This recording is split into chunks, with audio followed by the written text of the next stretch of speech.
I found this story where it shouldn't have been, and once you hear it, it doesn't let go.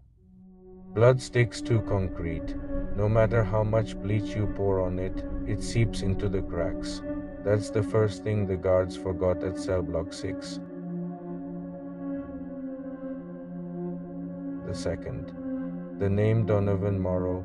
These are Mr. D's stories, and tonight, we're going deep into hell with a man who died and came back wearing a new face, sharpened by silence and soaked in vengeance.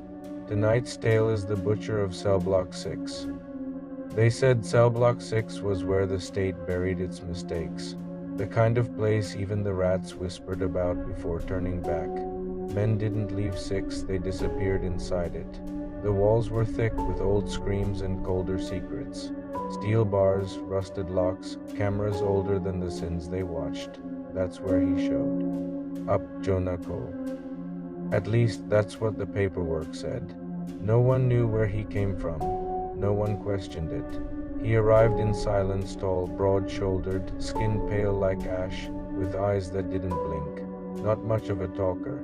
The intake officer said his stare felt like being weighed for a coffin. They shoved him into cell 6D, the one closest to the old meat disposal chute. The other inmates joked, calling him the fresh cut, said he looked like he'd never seen a shiv before.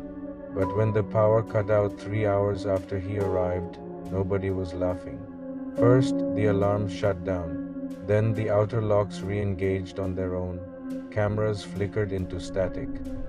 And in the pitch-dark belly of the block, someone began to scream. Torres, cell 6B. The scream only lasted 6 seconds, long enough to hear something wet. By morning, Torres wasn't Torres anymore. They found pieces of him stacked neatly in a pile, bones polished, organs arranged like he'd been turned into a diagram. His tongue was nailed to the ceiling. A single fingerprint was left pressed in blood on the steel wall. A match to no one, just a silent message. I'm here. Guards blamed it on the inmates. Retaliation, maybe.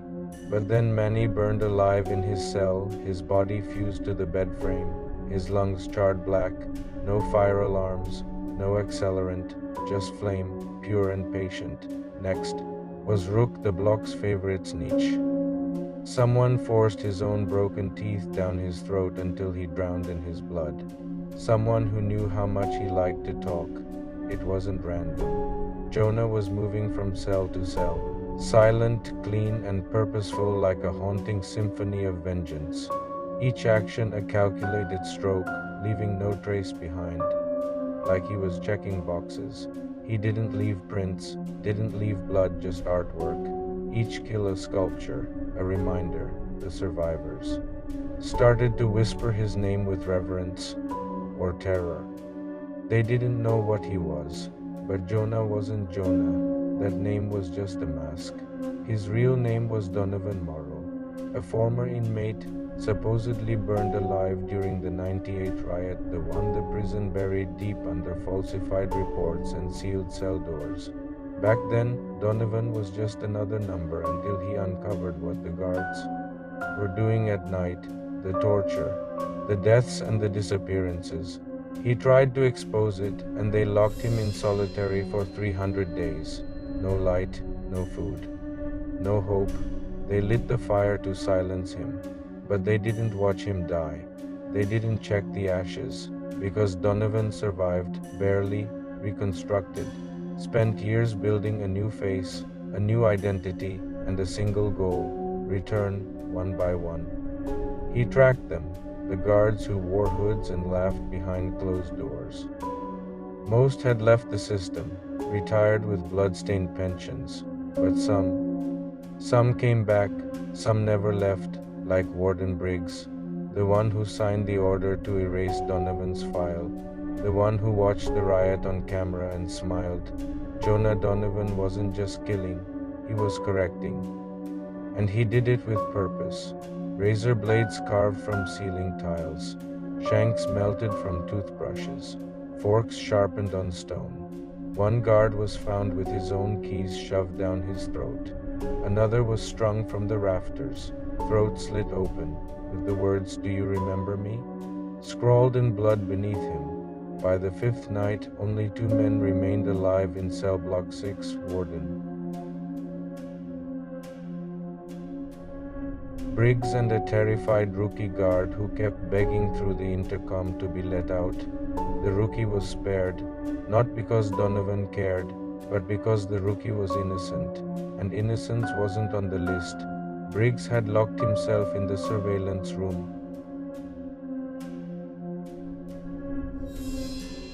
where he could watch but not stop anything. That's where Donovan found him crawling behind monitors, trying to call for help that would never come. When the door swung open, Briggs lifted a gun with shaking hands. Donovan just stared, calm, silent. He pulled a folded paper from his pocket. The list, Briggs' name was the last. Donovan crossed it out. Then the gun disappeared. The camera feed cut. What happened next? We only know by the aftermath. When reinforcements finally arrived, Cell Block 6 was silent again. Not from peace, there was no one left to scream. Blood on the walls, lights flickering red, every single door unlocked.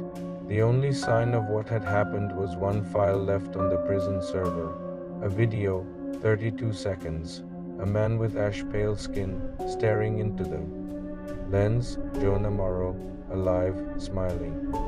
And his whisper, like a lullaby soaked in knives. Hell never left, I just brought it home. That was tonight's story. The Butcher of Cellblock 6. If you liked what you heard, drip a little blood on that like button. Subscribe if you want more stories clawing at the edge of your sanity. This has been Mr. D's Stories. And remember, some ghosts knock, others carve their way in. Thanks for watching. Sleep deep if you can.